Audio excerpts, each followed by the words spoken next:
খাবো। কি ওষুধ দিচ্ছিস নাকি? মধু দিয়ে ওষুধ খাবে। মধু দিয়ে?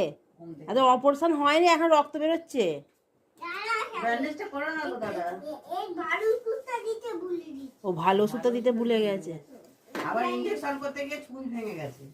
আবার নতুন ডাক্তারবাবু কি ডাক্তারবাবু আবার নতুন ইঞ্জেকশন ওষুধ করতে দিয়ে- গিয়ে ছুঁচ ভেঙে ফেললো? আবার নতুন কিটা? ও বাবা, ডাক্তার রুগী তো অজ্ঞান হয়ে যাবে গান চালালে। আমি কি বলছি? আরে আমি কি বলছি? আমি কিসে করে বাড়ি যাবো দাদা? না আমি বাড়ি যাবো কিসে আগে বলো? টোটো করে তো? টোটো করে বাড়ি যাবো তা তো? তুমি তাহলে অপারেশনটা আরম্ভ করো।